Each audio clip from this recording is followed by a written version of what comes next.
ঢাকা বিশ্ববিদ্যালয়ের চারুকলায় আয়োজন করা হয়েছে শরৎ উৎসবের। আয়োজনে বিশ্ববিদ্যালয় কর্তৃপক্ষ ও সত্যেন সেন শিল্পী গোষ্ঠী, থাকছে কবিতা, নাচ, গান সহ নানা আয়োজন। আলোচনাতে ঢাকা বিশ্ববিদ্যালয় থেকে আমাদের সাথে যোগ দিচ্ছেন সহকর্মী আদিলুর রহমান।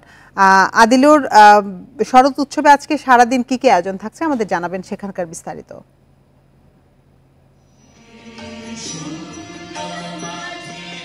দেখুন, এই ঋতুচক্রে আসলে বর্ষার পরেই শরতের আগমন, এবং এই শরৎ মানেই সাদা শুভ্র এবং নীল আকাশ। তবে এই রাজধানীতে ইটকাঠের যে নগরী এবং উঁচু উঁচু যে দালান গুলো রয়েছে, সেই দালানের মাঝে যে শুভ্র আকাশ, নীল আকাশের দৃশ্য আসলে দেখাটা খুবই দুষ্কর, যে কারণে শরতের সঙ্গে এই রাজধানীবাসীর যে পরিচয়, এটি আসলে একেবারে নেই বললেই চলে। তবে সেই পরিচয়টি আসলে করিয়ে দেওয়ার জন্যই এই সত্যেন সেন যে শিল্পী গোষ্ঠী, সেই শিল্পী গোষ্ঠী মূলত যে শরৎ উৎসব, সেই শরৎ উৎসবের আয়োজন করেছে চারুকলা অনুষদের বকুলতলায়।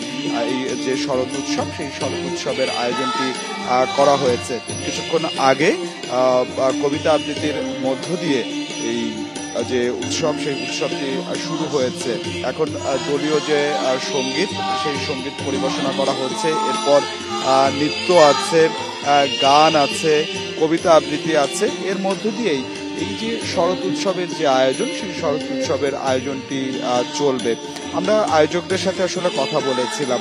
আয়োজকরা যেটি আসলে বলছিলেন যে রাজধানীবাসীকে যে শরতের সঙ্গে পরিচয় করিয়ে দেওয়ার জন্যই মূলত তাদের এই আয়োজন। এবং আপনি জানেন যে আজকে ছুটির দিন, এবং সেই ছুটির দিনে সকালে রাজধানীবাসীর অনেকেই এই যে শরৎ উৎসব, সেই শরৎ উৎসব এসেছেন এবং শরৎ উৎসবের যে আয়োজনগুলো আছে, সেই আয়োজনগুলো তারা উপভোগ করছেন।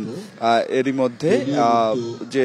মধ্যে যে দলীয় যে সঙ্গীত, সেই সঙ্গীতটি শেষ হয়েছে। এরপরে যে দলীয় নৃত্য, সেই দলীয় নৃত্যটি অনুষ্ঠিত হবে, এবং আরো বেশ কিছুক্ষণই মূলত এই যে শরৎ উৎসবের যে আয়োজন, সেই আয়োজনটি চলবে।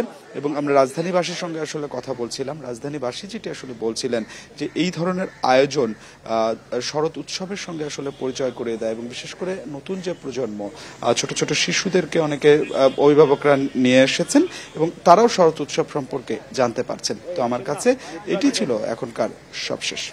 ঢাকা বিশ্ববিদ্যালয়ের চারুকলা থেকে শরৎ উৎসবের সবশেষ তথ্য জানাচ্ছিলেন সহকর্মী আদিলুর রহমান।